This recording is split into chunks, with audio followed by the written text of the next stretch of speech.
자, 시작합니다.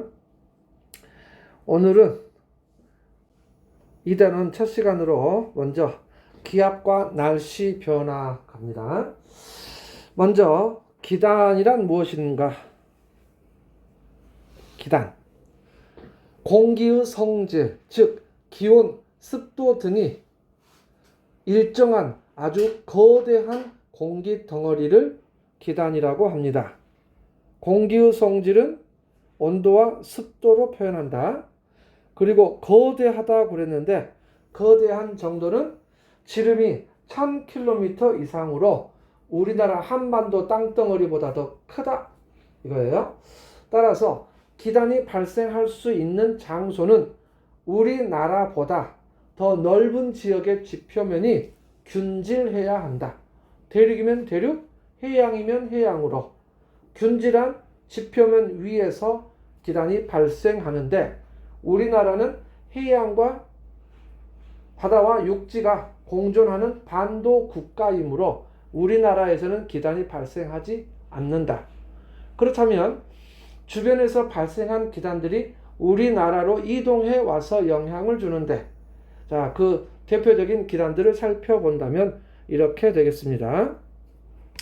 자, 이렇게 십자를 표시해서 이렇게 표시해서 크게 넷으로 나눌 수가 있습니다.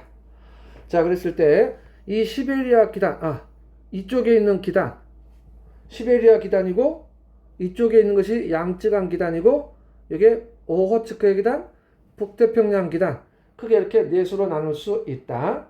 이때 시베리아 기단과 양쯔강 기단의 공통점은 둘 다 대륙성이므로 건조하다 라고 할 수 있겠고 그 다음에 오호츠크의 기단과 북태평양 기단은 둘 다 해양성이므로 다습하다 혹은 수변하다 라고 표현할 수 있다. 그 다음에 시베리아 기단과 오호츠크의 기단은 둘 다 고위도에서 발생했으므로 한랭하다. 그 다음 양쯔강 기단, 북태평양 기단의 공통점은 저위도에서 발생했으므로 온난하다 또는 고온이다 이렇게 이야기할 수 있겠네요. 그러면 시베리아 기단의 성격은 한랭, 건조, 양쯔강 기단은 온난, 건조, 북태평양, 고온, 다습, 오호츠크의 한랭, 다습 이렇게 규정할 수 있겠고 각 기단이 영향을 주는 계절을 본다면 시베리아 기단은 겨울철에 영향을 주고 지배하고 그 다음에 북태평양 기단은 여름철이고 그래서 여름과 겨울 대표적인 두 기단 그 다음에 양쯔강 기단은 봄, 가을철에 영향을 준다. 봄, 가을에 그 다음에 오호츠크의 기단은 초여름인데 대체적으로 이 오호츠크의 기단과 북태평양 기단이 동시에 영향을 줘요. 근데 둘 다 해양성이므로 많은 비를 동반하여 초여름, 장마철을 지배한다. 이렇게 이야기할 수 있겠네요. 자, 이렇게 쭉 말로써 표현을 했는데 그게 바로 여기 표로 정리되어 있습니다. 자, 참고하시고 그 다음에 아래를 보게 되면 월별 여기 월별 혹은 계절별 영향을 주는 기단들을 쭉 나열해 놓았는데 자, 7, 8, 9월달 여름철을 지배하는 기단이 뭐라고? 네, 북태평양 기단, 북태평양 고기압입니다. 그런데 그러고 보니까 좌우에 길이는 맞지 않지만 북태평양 기단을 사이에 두고 좌우가 오호츠크의 기단, 양쯔강 기단, 시베리아 기단 이렇게 되네요. 그래서 시베리아 기단, 양쯔강 기단, 그리고 오호츠크의 기단, 그리고 북태평양 기단 이런 식이 됩니다. 그럼 여기에서 오호츠크의 기단과 북태평양 기단이 만났을 때 교차하는 부분, 여기 겹치는 부분 이 시기가 바로 초여름 장마철이 되겠다 이거예요. 초여름 장마철이다. 그런데 사실상 우리나라의 장마는 한 번 더 있어요. 방금처럼 북태평양 기단과 오호츠크의 기단이 만나는 여기 뒤에 또 있다 이거예요. 그런데 자, 이것도 장마라고 말할 수 있습니다. 하지만 이 장마는 가을 장마로서 그렇게 뚜렷하지 않아요. 그래서 자, 이 경우는 잘 말하지 않고 주로 우리는 초여름 장마를 주로 이야기한다. 무슨 기단과 무슨 기단? 오호츠크의 기단과 북태평양 기단 둘 다 해양성 꼭 기억해 두시기 바랍니다. 그런데 최근 들어서 장마철에 내리는 강수량이 많지 않고 여름 내내 비가 오더라 이거예요. 그래서 일부 학자들은 우리나라 강수 패턴이 좀 달라졌다라고 해가지고 이렇게 이야기를 해요. 장마철에 국한시키지 않고 여름 내내 비가 국지적으로 호우성 강수가 내리기 때문에 이 시기를 그냥 여름철 우기라고 표현하자라고 하는 사람도 있다 이거예요. 그러나 또 어떤 일부 학자는 아니다. 이것은 일시적인 것이므로 일시적인 현상이므로 좀 더 보류해서 좀 더 두고 보자. 그래서 전통적인 그 장마철을 그냥 놔두고 보자라는 사람도 있습니다. 참고하시면 되겠습니다. 자, 그 다음에 우리나라에서는 기단이 발생하지 않는다. 그러면 주변에서 발생한 기단들이 우리나라로 이동해 와서 영향을 줄 것이다. 그랬을 때 그 기단은 이동하는 과정에서 지표면의 성질을 반영한다 이거야. 따라서 위쪽보다는 아래쪽에 지면에 접한 공기부터 변질이 이루어져요. 그랬을 때 이 기단의 변질이 이루어질 때 두 가지 경우를 예로 들 수 있겠는데, 자, 첫 번째 경우가 더 우리 일상생활에 더 큰 피해를 주기 때문에 시험에 더 자주 출제된다라고 말할 수 있겠습니다. 첫 번째 경우가 더 중요하다. 첫 번째 경우를 보게 되면 이렇게 되네요. 자, 한랭한 육지 위에서 발생한 기단. 기단의 성격이 어떻게 돼? 한랭한 육지이기 때문에 한랭, 차고, 육지니까 건조, 그러한 기단이 되겠습니다. 이렇게 발생한 기단들이 쭉 이동해서 보다 따뜻한 육지 쪽으로 이동한다. 여기를 우리나라라고 생각해 봐요. 우리나라. 여기가. 그렇다면 우리나라에 영향을 주는 기단 중에서 한랭한 육지에서 발생하는 차고 건조한 기단은 뭐가 있죠? 시베리아. 네, 시베리아 기단입니다. 시베리아 기단입니다. 이 시베리아 기단이 영향을 주는 계절은요? 겨울철입니다. 그리고 겨울철 기압 배치를 보게 되면 오른쪽 일기도에서 보는 바와 같이 이와 같이 우리나라를 기준으로 서쪽에 고기압, 동쪽에 저기압, 서고 동저형의 전형적 기압 배치가 만들어져 있습니다. 서고 동저형의 겨울철의 전형적인 기압 배치이다. 이때 바람은, 자, 고기압에서 바람은 북반구 경우 시계 방향으로 돌면서 나와요. 그래서 북고시나 이렇게 이야기할 수 있겠네요. 북반구 고기압은 시계 방향으로 바람이 나온다. 북고시나. 북고시나. 시나 나간다. 나온다. 북반구 고기압에서 풍향은 시계 방향으로 나온다. 자, 여기다가 표시한다면 여기서 고기압이니까 시계 방향 돌면서 나온다는 이야기. 이렇게 이런 식으로 이렇게 나온다는 이야기예요. 이렇게. 여기서는 이렇게. 그러면 저기압은 어떻게 되냐? 북저반들이라고 해요. 조금 이따 또 뒤에 가면은 고기압 저기압 부분에서 다시 이야기할 거예요. 북저 반들. 그래서 반시계 방향 좀에서 바람이 불어 들어가요. 이렇게. 이렇게. 이렇게. 이렇게. 여기서는 나온다. 이렇게. 자, 그러면은 우리나라를 지나는 바람은 대체적으로 이렇게 바람이 부네요. 그래서 북풍, 북서풍 계열의 바람이 불어요. 이런 식으로 바람이 분다는 이야기예요. 이렇게. 그래서 우리나라 겨울철 전형적인 기압 배치는 이와 같은 모습으로 등압선이 거의 남북으로 되면서 북서풍 계열의 바람이 막 분다는 이야기예요. 그리고 다른 계절에 비하면 이 등압선의 간격도 조밀해요.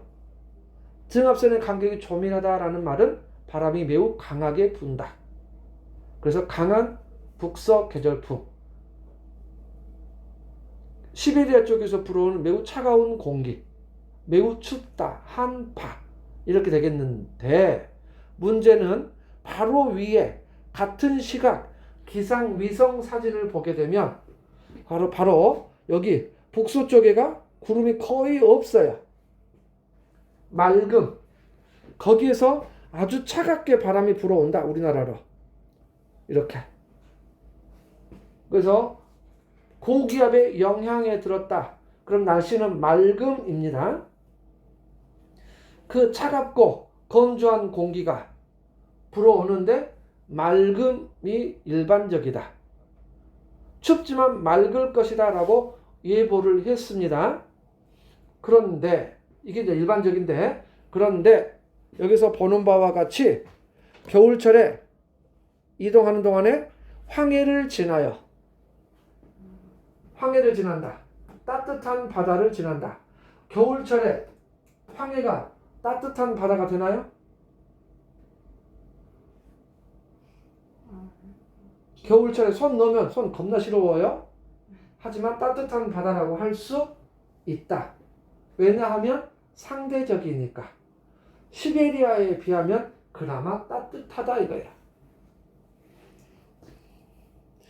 이처럼 시베리아에서 불어오는 차가운 공기가 따뜻한 서해바다, 황해바다를 지나면서 하층 가열과 수증기의 공급으로 대기는 불안정해지고 불안정해지면 상승기류가 활발해진다.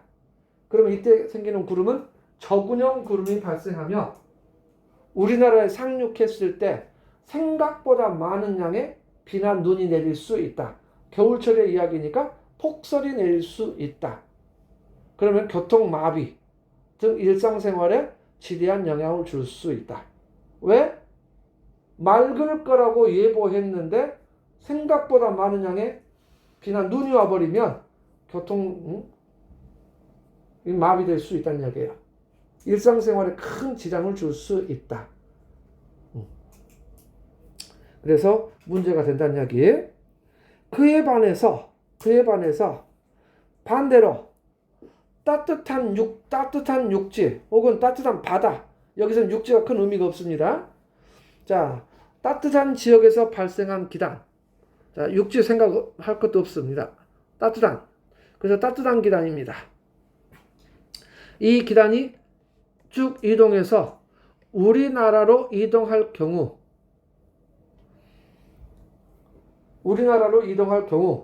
그러면은 따뜻한 곳에서 발생한 기단이 우리나라 좀 더 차가운 쪽으로 이동이니까 보다 저위도에서 발생한 기단이 북쪽으로 우리나라로 이동해 온다. 그럼 남풍계열의 바람이 불 때니까 여름철 무렵에 바다는 따뜻한데 육지가 차가워요. 밤중에 식어서. 그 공기가 육지에 상륙할 때 하층의 냉각, 육지가 차갑기 때문에 하층 냉각, 그러면은 무거워진 공기가 아래를 차지하고 있으므로 쫙 깔아앉아서 매우 안정, 그러면서 지표면에 의한 냉각으로 안개가 발생하는 정도입니다. 이때 발생하는 기상현상은 안개 발생. 구름은 납작해지는 층운형 구름. 이렇게. 자, 그러면 앞에 차가운 기단이 따뜻한 육지 쪽으로 이동했을 때에 비한다면 두 번째의 경우는 피해의 상황이 그렇게 크지 않다 이거예요. 상대적으로. 따라서 우리는 첫 번째의 경우를 주로 예시로 문제가 많이 나오니까 잘 알아두시면 좋겠습니다. 그리고 반대의 경우라고 이해하면 쉽게 해결할 수 있을 거라고 생각됩니다. 자, 다음 페이지로 가볼까요?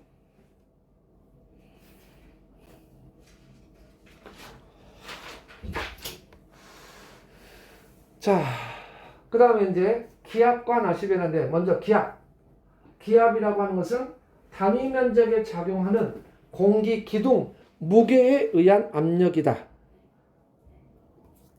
무게에 의한 압력이다. 그리고 압력을 나타내는 공식은 압력을 P라고 했을 때 있는 바와 같이 rho GH라고 한다. 압력 P는 rho GH. 여기 써져 있네요. rho는 밀도, G는 중력 가속도, H는 높이이다. 이렇게. 그러면 우리는 보통 표준 대기압은 몇 기압? 표준 대기압은 1 기압이라고 한다. 표준 대기압은 1기압. 1기압은 76cm Hg라고 한다.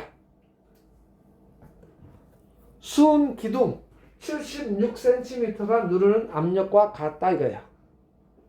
이렇게. 그런데 이것을 그 위에 있는 공식에다가 대입해 본다면 rho GH에다가 대입해 본다면 자, rho 밀도, 수은의 밀도는 13.6 g per 세제곱센티미터 곱하기 G 중력 가속도 곱하기 높이는 76cm 이렇게 equal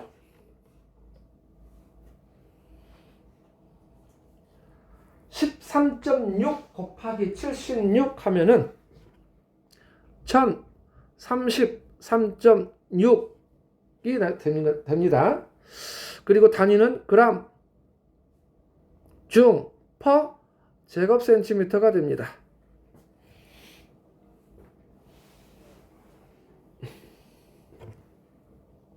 이것은 자, 중력 가속도, 중력 가속도인데 자, 중력 가속도는 9.8을 쓸 때가 있고 980을 쓸 때가 있는데 9.8은 단위가 미터 퍼 세크 제곱이고 980을 쓸 때는 980cm 퍼 세크 제곱이에요. 근데 뒤에가 센티미터를 쓰고 있기 때문에 980을 씁니다. 그럼 여기다가 980을 곱하면 약 1013 곱하기 10의 3승 9 퍼 제곱센티미터가 됩니다. 이것은 뒤가 복잡해. 그래서 이것을 1013 헥토파스칼이라고 해요. 이렇게.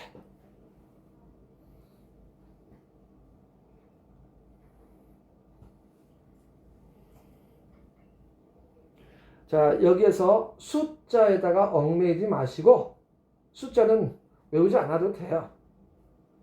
다만 여기서 이게 무슨 뜻인지를 한번 보자 이거예요. 1제곱센티미터의 면적에 1033.6g 중이라고 하는 무게가 누른다. 우리가 몸무게가 60kg이다 라고 이야기하는데 원래는 60kg 중 해야 되죠. 무게의 단위는.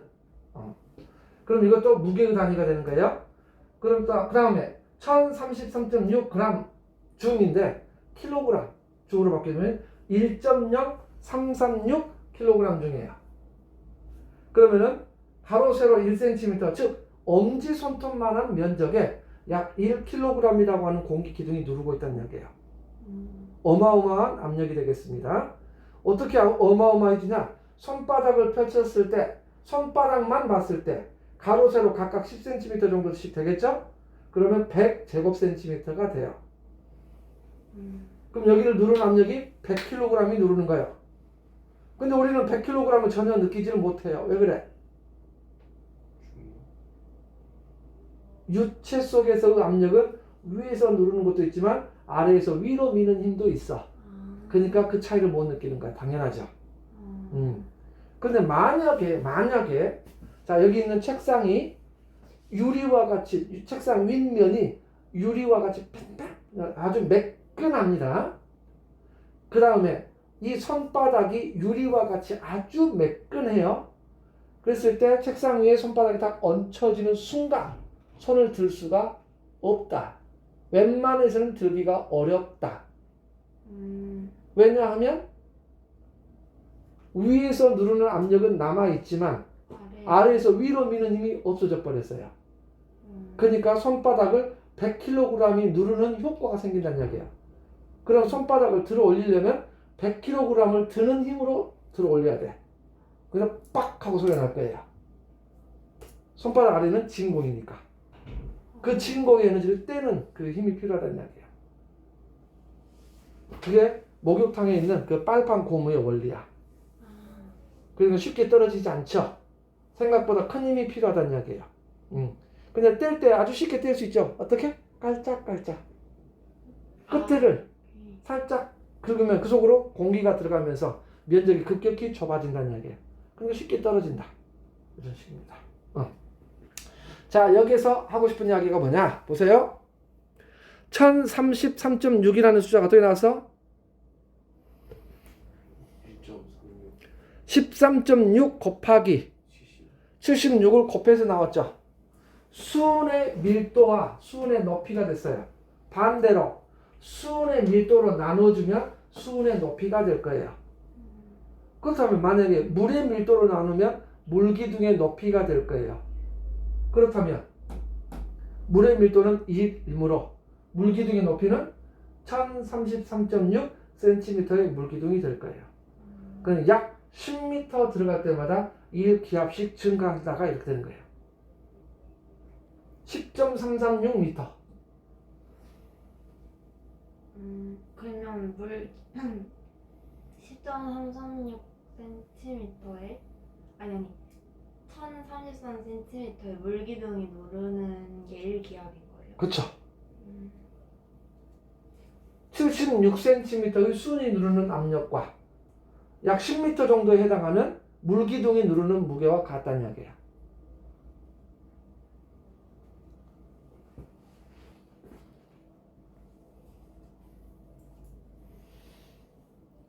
자, 토리첼리 실험이 되겠는데, 그럼 긴 시험관에서 76cm보다 위에, 그 위에 있는 빈 공간은 무슨 상태?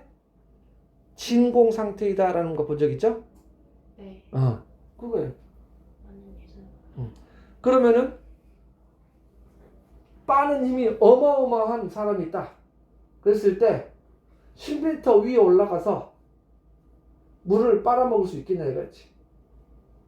10m보다 더 높은 곳에서 물을 빨아먹을 수가 없다. 어마어마한 힘으로 시험관 내부의 압력을 진공으로 만들었어. 그럼에도 불구하고 10.336m까지밖에 올라오지 못한다는 이야기야. 더 이상 올라오지 않는다.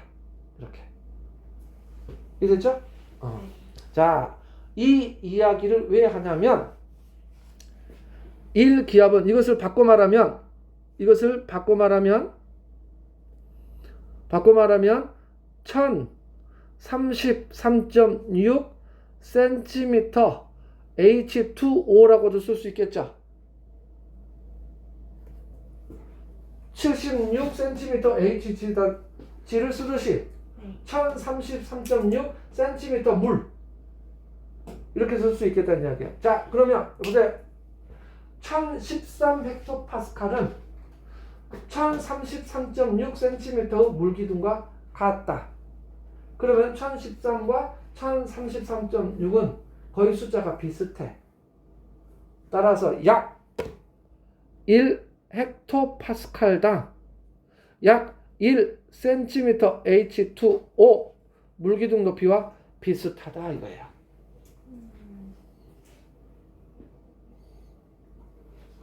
이 이야기는 수능 특강 내용을 보게 되면 폭풍 해일에 대한 이야기가 나와요. 지진 해일, 쓰나미도 있지만 폭풍 해일도 있다는 이야기예요. 그건 어떻게 된 거냐면 다른 지역에 비해서 태풍은 저기압입니다. 공기 자체가 바다 수면 위를 누르는데 다른 지역보다 저기압 중심 부분, 태풍의 중심 부분은 기압이 낮아. 그래서 그 부분으로 수면이 올라온다는 이야기예요.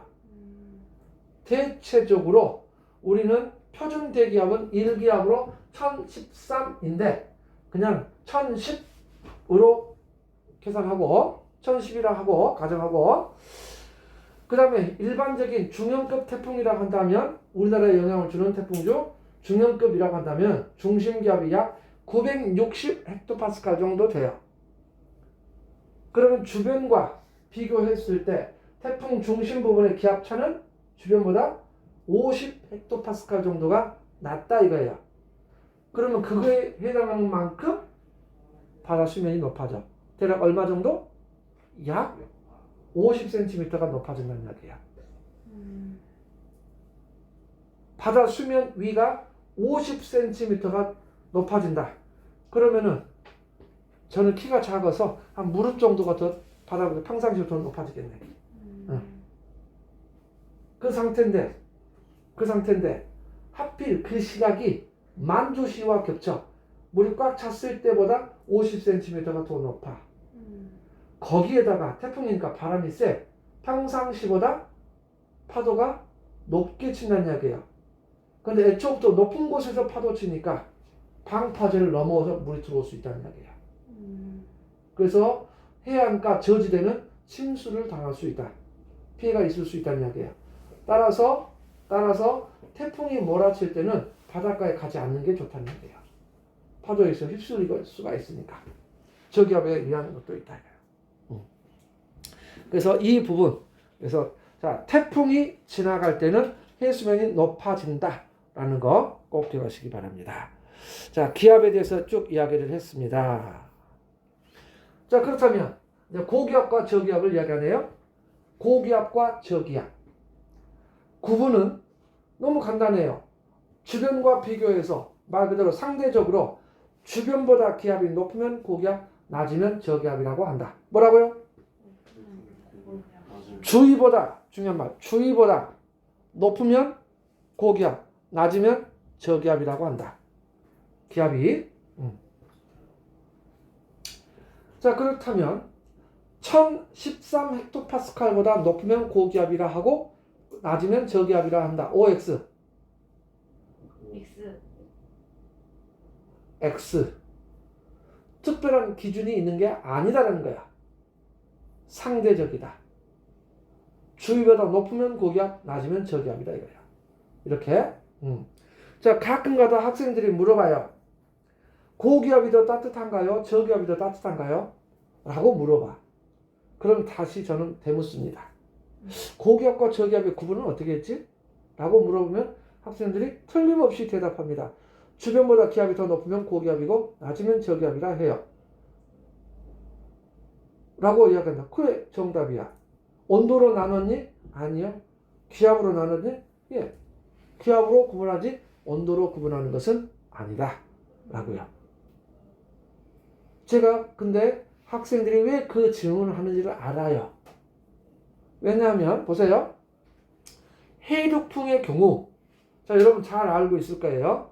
해륙풍의 경우 육지와 해양의 비열 차에 의해서 부는 바람이죠. 네. 자, 비열이 어디가 크냐 작냐라고 물어보면 대답하기 어렵지만 낮에 해가 떠서 가열되면 어디가 먼저 가열되죠? 육지. 그래요. 육지 이렇게 대답을 해요. 그 말은 비열이 작아서 쉽게 가열된다는 뜻이에요. 그래서 바다는 비열이 커서 쉽게 온도 변화가 일어나지 않는다. 좋아요. 그러면은 낮에는 육지가 더 따뜻해. 따뜻해진 공기는 가열돼서 상승. 저기압. 그 다음에 바다는 차가워서 냉각에 의한 무거운 하강. 그럼 바다가 고기압. 그래서 바다에서 육지로 부는 바람은 항상 어디에서 불어오느냐가 중요하다. 그래서 바다에서 불어오는 바람이므로 해풍, 낮에는 해풍 이렇게 되는 거예요. 이때 따뜻한 부분에서는 가열에서 상승이고 냉각에 의한 부분은 하강에 의해 고기압이다. 그래서 여기에서 이 부분에서 따뜻한 부분이 상승하니까 저기압, 차가운 부분이 냉각에 의해 하강함으로 고기압. 그래서 이렇게 해서 설정되는 경우가 있다는 이야기예요. 근데 이 경우는 열 대비에 의한 바람일 때 이야기야. 그런데 고기압과 저기압 했을 때, 특히 고기압의 경우 이렇게 해서만 발생하는 게 아니라는 이야기예요. 자, 조금 이따 보면은 나오는데 중심 부분이 더 따뜻한 고기압도 있다 이거예요. 차가운 고기압도 있고 따뜻한 고기압도 있다는 이야기예요. 그래서 중심 부분이 따뜻한 고기압은 온난 고기압, 차가운 고기압은 한냉 고기압이라고 해. 그래서 따뜻한 것도 있고 차가운 것도 있으므로 온도로 비교하는 건 아니다. 아시겠죠? 자, 일단 고기압과 저기압은 무조건 주변과 비교하여 상대적으로 높으면 고기압, 낮으면 저기압이라 한다. 그러면 고기압에서는 일단 위에서부터 아래로 내려오는 하강 기류가 존재합니다. 하강 기류. 그래서 지면에서 발산이 되네요. 나간다. 위에서 아래로 내려오는 공기는 주변 기압이 높기 때문에 단열 수축이 됩니다. 풍선이 높은 하늘 올라가면 커지다 그러죠? 터져버려요. 그러면 반대로 내려오면 수축. 수축되면 따뜻해져요. 내부 온도가 높아진다. 따뜻해지면 습도가 낮아져서 건조해져. 따뜻해지면 빨래가 잘 마르죠? 건조해진다는 얘기예요. 건조해지면은 눈에 보이던 물방울이나 오르막에 떠있는 구름, 그게 증발해서 기체, 기화가 되면 안 보이게 돼. 그래서 구름이 걷히고 날씨는 맑아진다. 자, 정리하세요. 고기압권의 영향이 들었다면 맑음. 고기압의 영향이 들었다. 그러면 날씨 맑음. 이렇게 정리할 수 있겠고, 반대로 하강 기류가 있으면, 자, 고기압 이야기했고 다시 저기압으로 가는데, 지면에서 수렴하여 상승 기류가 있으면 지면의 공기가 부족해지기 때문에 주변에서 공기들이 모여드네요. 수렴한다. 수렴하여 상승. 상승을 하게 되면 풍선이 커진다. 팽창. 주변 압력이 낮아지므로 팽창. 팽창을 하면 차가워져요. 차가워지면 습도가 증가합니다. 얼음 음료 주변이 축축해져요. 컵이 나빠서가 아니라 공기 중에 있던 습기를 흡수해서 물방울을 만들기 때문에 그래. 그래서 축축해져. 습도가 증가해. 그러면서 눈에 보이지 않던 기체의 수증기가 눈에 보이는 물방울로 얼음알갱이로 변한다는 얘기예요. 구름이 생기고 그게 땅에 떨어진 것이 비. 따라서 저기압권에 영향이 들었다 그러면은 흐리고 비. 이렇게 이야기할 수 있겠다. 그 다음에 아까 했던 이야기 풍향, 북꽃이나 북저반들이 있다는 이야기예요. 이렇게 북꽃이나 북저반들. 자, 이 부분, 자, 이거 한번 그려볼 필요가 있을 것 같아요. 그래서 화면을 열고요.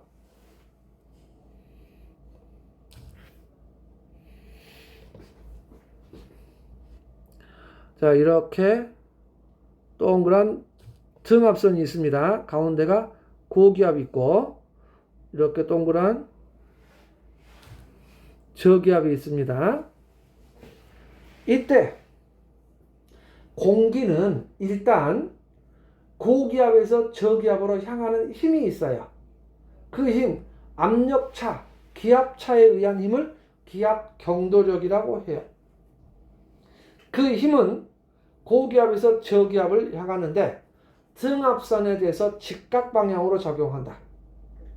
근데 이건 바람이 아니야. 아직 아니야. 그래서 기압 경도력의 방향은 고기압에서 저기압 쪽으로 이렇게 향한다. 여기서도 이렇게 고기압에서 저기압 쪽으로, 고기압에서 저기압 쪽으로 이렇게 향한다.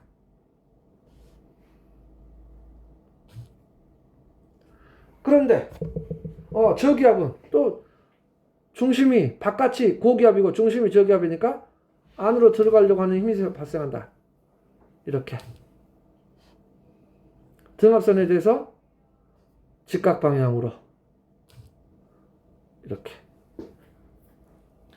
그런데 자전하는 지구에서는 그 영향으로, 그걸 뭐라냐면 전향력의 영향으로 북반구에서는 움직이는 방향에 대해서 오른쪽 직각 방향으로 작용하여 오른쪽으로 휘어지게 해요.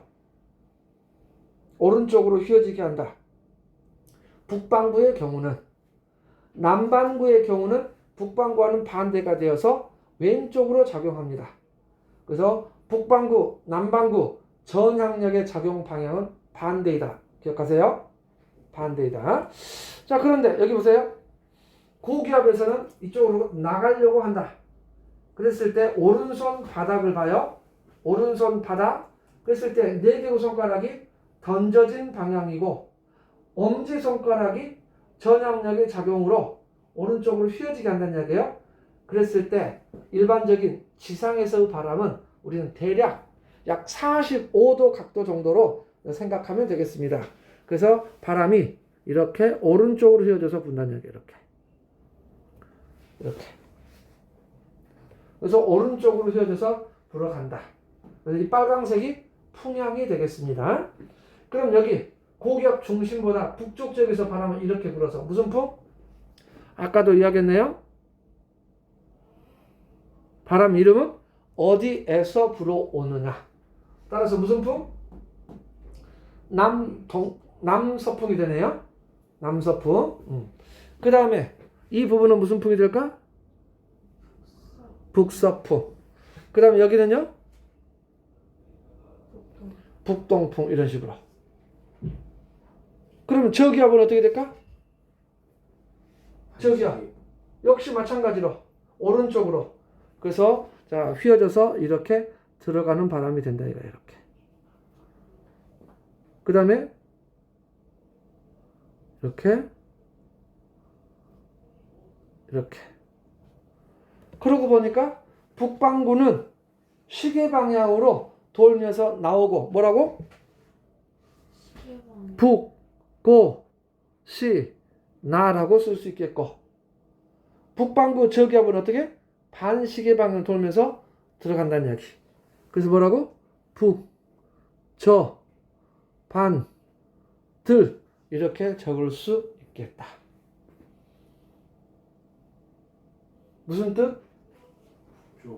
북반구 고기압은 시계 방향으로 나가고 북반구 저기압은 반시계 방향 돌면서 들어간다.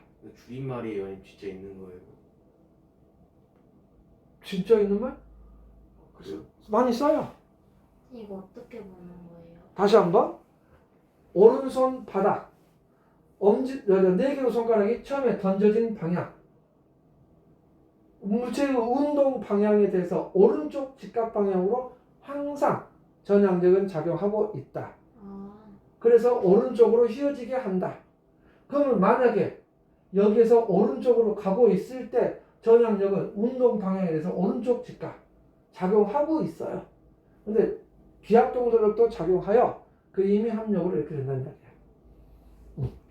여기서는 지금 제가 마찰력 등도 있는데 여기서는 원심력도 있고 원형이니까. 근데 그런 것도 다 생략하고 간단하게 이렇게 표현했다.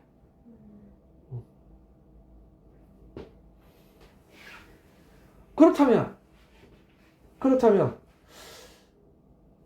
생각해 본다면 남반구의 것을 유추할 수 있을 것 같아요. 남반구 고기압은 남고 그 다음 뭐라고 할까? 남고 이걸 통해서 남반구를 유추할 수 있을 것 같다. 남, 고, 반, 나. 자, 남반구라고 해서 고기압에서 공기가 들어간다? 말이 안 되지? 주사기 피스톨 눌렀는데 남반구에서 하면 막 바깥에 있는 공기가 들어와? 말이 안 되잖아.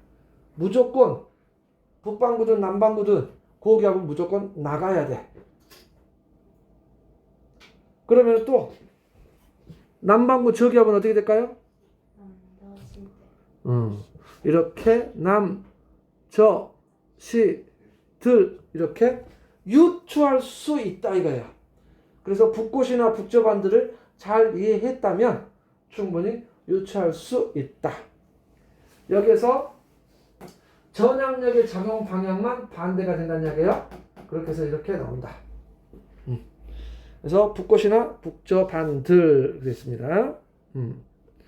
이렇게 해서 고기압과 저기압 그리고 평양도 알아보았고 날씨도 알아보았습니다. 그럼 이제 고기압의 종류 그랬을 때 자, 첫째 이동 상태에 따라서 둘로 나눈다. 그랬을 때 정체성 고기압과 이동성 고기압으로 나누는데 정체성 고기압은 한 자리에 머무르면서 계절에 따라서 확장 수축만을 하며 주변에 영향을 주는 고기압으로 대표적인 예가 바로 북태평양 고기압과 시베리아 고기압이다. 북태평양 고기압은 여름철에 우리나라까지 확장하여 무더위로서 영향을 주고 겨울에는 대신 수축한다는 이야기예요. 대신 시베리아 기단이 북쪽에서 확장하여 우리나라를 덮는다는 이야기예요. 그래서 한파가 몰아친다. 계절에 따라서 팽창과 수축만 할 뿐 위치가 달라지지 않으므로 이것을 정체성 고기압이라고 한다. 그에 반해서 이동성 고기압은 시베리아 고기압이 너무 커져서 떡 떨어지는 고기압이 만들어진다. 혹은 양쯔강 지역에서 발생하는 고기압은 규모가 작아서 편서풍의 영향을 받아 서에서 동쪽으로 이동하는 고기압을 이동성 고기압이라고 한다. 그런데 아까 이야기했지만 고기압의 영향에 들었다. 그럼 날씨는 맑음. 근데 고기압이 우리나라를 지나 동해상으로 빠져나가게 되면 우리나라는 고기압과 고기압, 말하자면 산봉우리와 산봉우리 사이가 돼. 그러면은 골짜기가 된다는 이야기야. 기압골. 그다음 우리나라는 저기압이 영향이 든 거랑 마찬가지여서 흐리고 비가 와요. 따라서 특히 우리나라 봄철의 경우는 이동성 고기압의 영향으로 맑았다. 지나가면 기압골이 돼서 흐렸다가 또 고기압이 다가오면 맑았다. 흐렸다. 변덕스러운 날씨가 된다. 그래서 우리나라 봄철의 날씨는 특히 변덕스러운 날씨, 황사 현상과 함께 변덕스러운 날씨까지 알아준다면 좋겠습니다. 물론 가을철에도 그렇지만 시베리아 쪽에서 오는 그 고기압의 영향으로 건조해서 비교적 맑은 날이 좀 더 많아요. 그래서 대부분 가을 운동에는 대부분 성공해요. 비가 잘 안 오니까. 그러나 봄철 소풍은 실패를 많이 해. 비가 올 때가 많더라 이거야. 자, 이렇게 정체성 고기압과 이동성 고기압에 대해서 알아봤고, 참고로 오른쪽에 보니까 기압골, 기압마루 이야기했네요.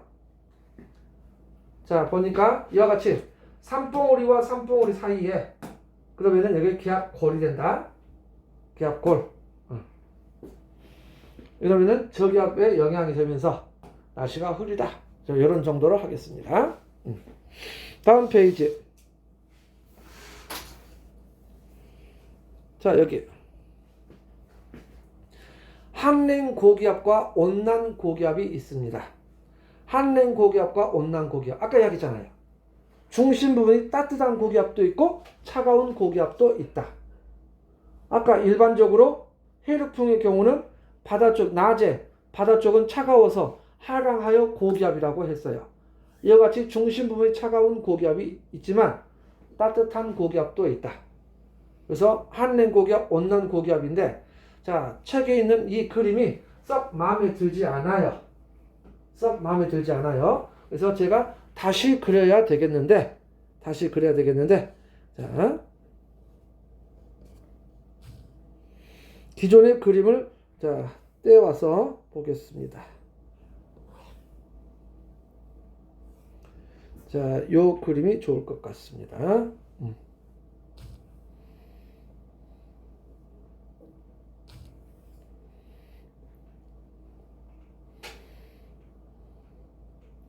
이 그림을 그대로 활용하겠습니다. 아니, 떼갖고 옮길까?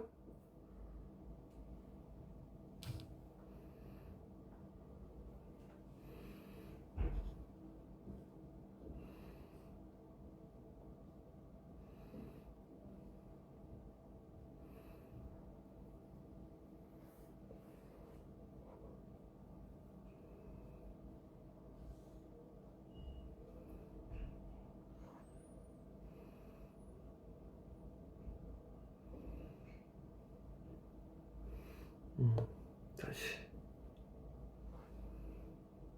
또 안 됐나? 아, 짜증.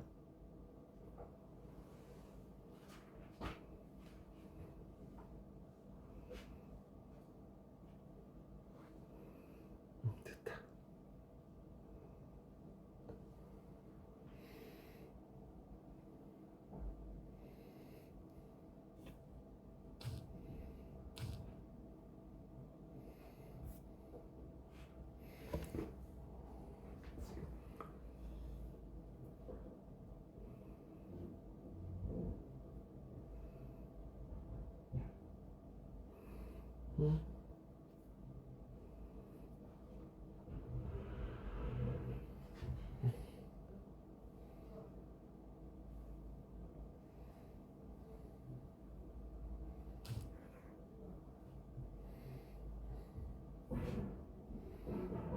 자, 보겠습니다. 자, 밑에 지면이 있고요. 지면이 있고 위에 등압선이 있습니다. 그런데 중심 부분이 차갑다. 주변이 따뜻하다. 중심 부분이 차가운 고기압, 한랭 고기압이라고 한다. 그런데 자, 여기서 첫 번째, 여기에서 중심 부분이 차가운 이유는 겨울철 대륙에서는 냉각에 의해서 차가워진다는 이야기예요. 특히 냉각에 의해서 차갑다. 중심 부분은 따뜻하다. 그런데 공기가 냉각되면 수축되어 밀도가 커져요. 따라서 위로 올라갈수록 기압이 낮아지는데 밀도가 크기 때문에 등압선 간격이 좁아요. 등압선 간격이 좁다. 상대적으로 주변은 따뜻해요. 따뜻한 부분은 가열에 의해서 팽창되어 있다. 그래서 넓다. 자, 그러면 여기에서 기억하세요. 이와 같이 연직 단면도에서 등압선의 간격은 무엇을 의미한다? 온도 분포를 의미한다는 이야기예요. 온도 분포. 그래서 중심 부분이 차갑기 때문에 등압선을 그리는데 계속 한 칸 간격으로 그림을 그려요. 여기서 한 칸 간격으로 그려진 거예요. 대체적으로 선들을. 그런데 바깥쪽은 따뜻한 부분은 간격을 넓게 그려서 두 칸 간격으로 그렸어요. 그래서 처음에 등압선을 볼 때 처음에는 기울기가 굉장히 가파르게 그려져서 중심 부분과 바깥쪽의 기압차가 큰 고기압이 됩니다. 실제로 이런 고기압이 시베리아 고기압인데 시베리아 고기압은 주변보다 기압이 훨씬 높아서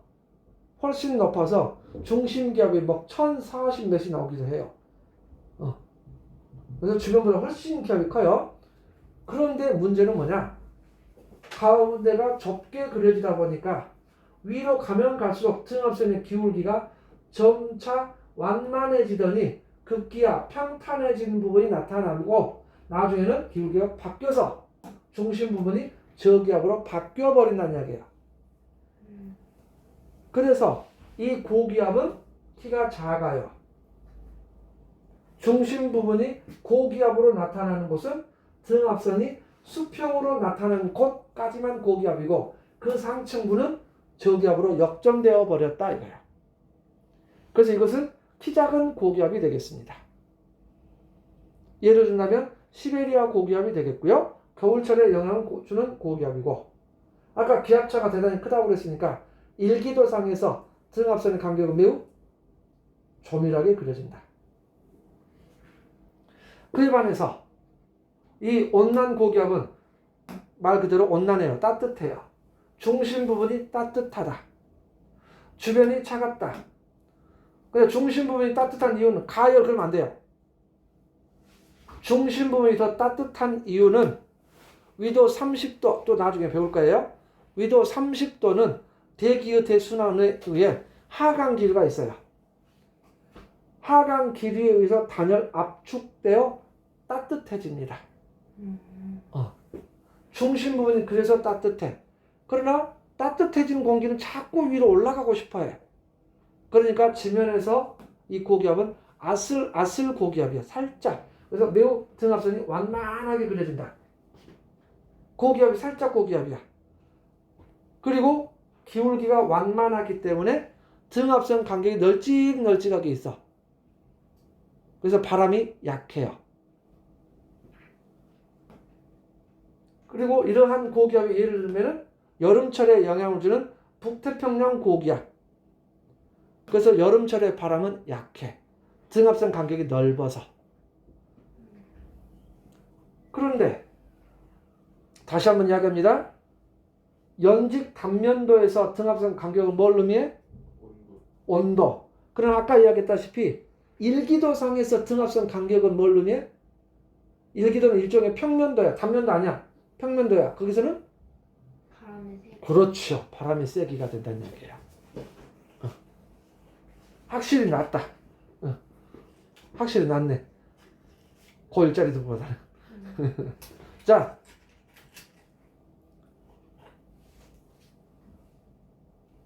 중심 부분이 따뜻하다 했으므로 중심 부분을 넓게 그려요. 차가운 부분은 또 역시 한 칸 간격으로 계속 그려요. 지면 근처에서 등압선의 모습을 보니 기울기가 매우 완만한 모습인데 위쪽에 있는 등압선을 그리다 보면 점점 그 기울기가 점점 더 가팔라지고 주변과 기압을 비교하면 훨씬 중심 부분의 기압이 커져 버린다는 이야기예요. 지면 근처에서 기압차는 크지 않았으나 위로 갈수록 기압차가 커져요. 그러면서 이 고기압성이 슉 위로 올라가. 그래서 얘는 키가 큰 고기압이 되겠습니다. 키 큰 고기압.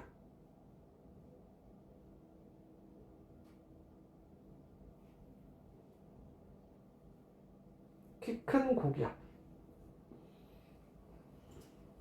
예전에는 뭐 남장이 고기압, 키다리 고기압 그랬는데 요즘에는 그런 거 함부로 할 수 없죠.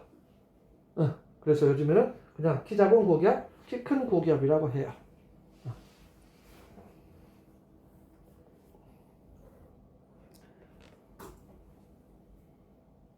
이처럼 차가운 고기압도 있고 따뜻한 고기압도 있다. 이렇게.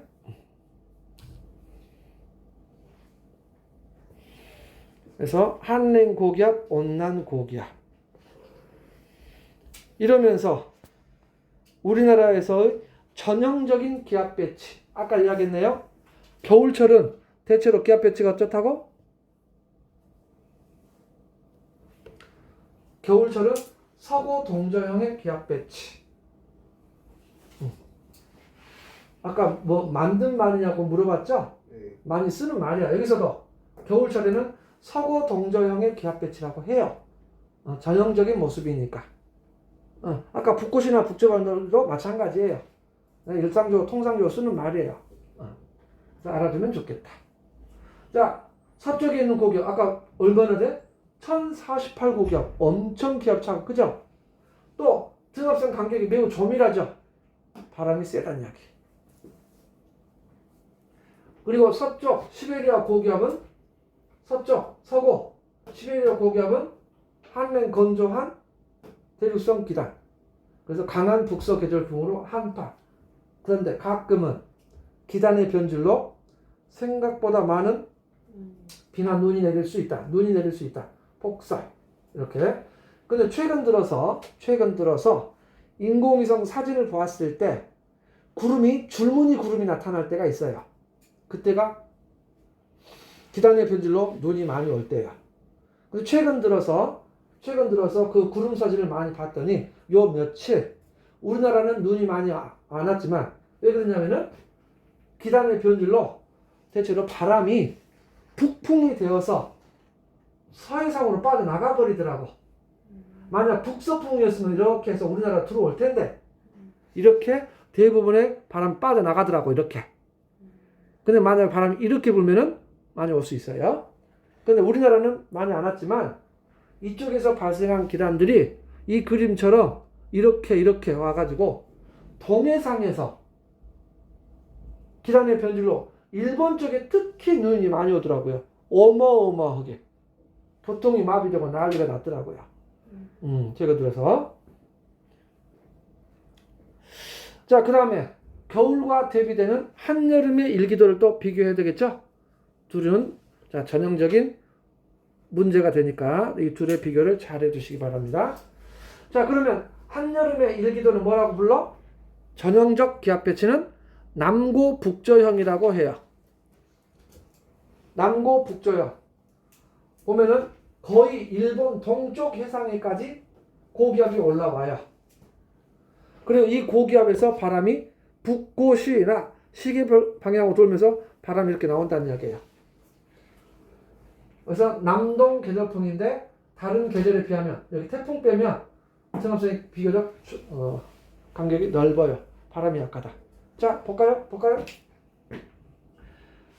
북태평양 고기압 중심 기압이 얼마요?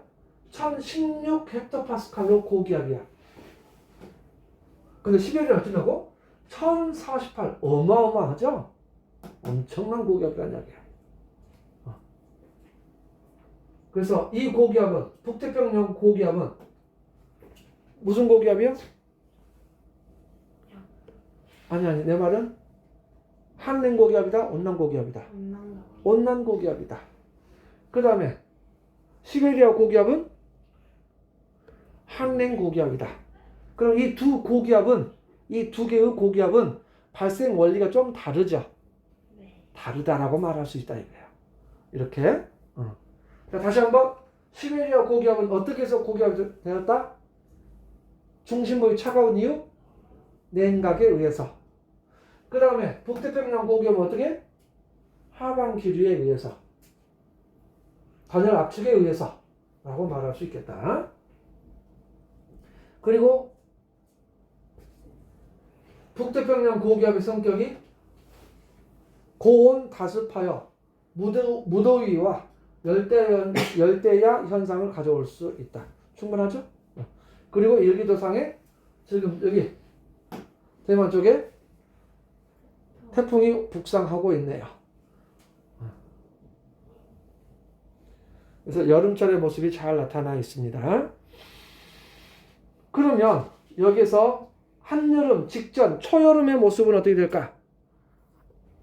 우리는 흔히 초여름 그랬을 때는 주로 장마를 이야기한다는 이야기. 장마전선. 정체전선이라고도 표현하고, 이때 장마전선을 형성하는 고기압은 북쪽에 있는 천사라고 되어 있는 이쪽에 오호츠크의 기단, 오호츠크의 고기압과, 지금 여기서는 잘 표현 안 되어 있지만 이쪽에 또 고기압이 있다는 이야기예요. 북태평양 고기압. 두 해양성 기단의 영향으로 비가 내리는데 여기서 기억해야 돼요. 여기에서 정체전선이 쫙 걸려있네요. 그랬을 때 비가 내리는 곳은 어디에? 전선보다 북쪽 지역에 비가 온다는 이야기예요. 이렇게 구름이 이렇게 발달하고 이 지역에 비가 온다. 전선보다 북쪽에 비가 온다. 이렇게. 또 조금 있다가 설명될 거예요. 자, 그 다음에 그럼 봄, 가을이 남았는데 주로 봄철 쪽으로 이야기를 한다. 봄. 둘이 구별하기는 쉽지는 않아요. 그래서 자, 봄철에 지배하는 기단은 양쯔강 기단이며 양쯔강 기단의 성격은 온난 건조. 그리고 규모가 작은 고기압으로 이동성 고기압. 편서풍의 영향으로 가는데 아까 어떻게 된다고 그랬더라? 고기압의 영향을 받으면 맑음이지만 고기압이 지나가서 기압골이 되면 흐림, 변덕스러운 날씨 이렇게 말할 수 있다는 겁니다.